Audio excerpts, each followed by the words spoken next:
The old house creaked around me as I tried to focus on my book, but the footsteps upstairs made concentration impossible. 3 weeks had passed since I first heard them, and my strategy of ignoring the sounds had clearly backfired. What started as distant tapping had evolved into deliberate pacing, as if something was growing bolder with each passing day. I remember the first night vividly. A soft scratching against my bedroom wall woke me at exactly 3:15 a.m. My rational mind dismissed it as mice or settling wood. I rolled over and forced myself back to sleep, thinking that acknowledging it would only feed my imagination. How wrong I was. The scratching returned the next night, longer and more insistent.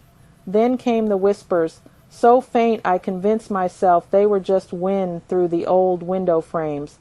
I maintained my policy of deliberate ignorance, believing that ghosts, if they existed, thrived on attention and fear. I would starve it of both. But silence, I learned, can be interpreted as invitation. By the end of the first week, objects began moving. A coffee cup shifted 3 inches to the left while I was in the bathroom. A book fell from a shelf in the living room. My car keys appeared in the refrigerator. Each incident was small enough to rationalize away, and I stubbornly refused to react. The entity seemed to take my silence as a challenge. The footsteps grew heavier, more frequent. Doors began opening on their own, slowly and deliberately, as if something was testing my resolve. The whispers became clearer, though I still couldn't make out words. They sounded urgent, desperate even. I researched paranormal activity online, discovering that many experts recommend direct communication with spirits. They suggested speaking to the entity, setting boundaries, or even asking it to leave. But I had committed to my strategy of complete indifference, and admitting I was wrong felt like admitting defeat. The turning point came during the 3rd week. I was cooking dinner when every cabinet door in the kitchen swung open simultaneously. Pots and pans clattered to the floor in a cacophony that shook the entire house. The message was unmistakable. My silence was not protection, it was permission. That night, the footsteps descended the stairs for the first time.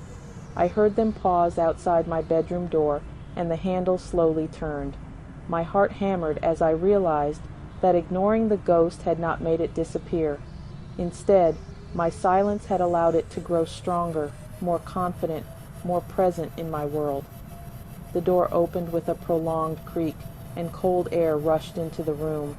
I finally understood that some things demand acknowledgment, that silence can be more provocative than any scream. My refusal to engage had not protected me from the haunting, it had intensified it. As footsteps approached my bed, I finally broke my silence and whispered into the darkness, "What do you want?" The footsteps stopped, and for the first time in 3 weeks the house fell completely quiet.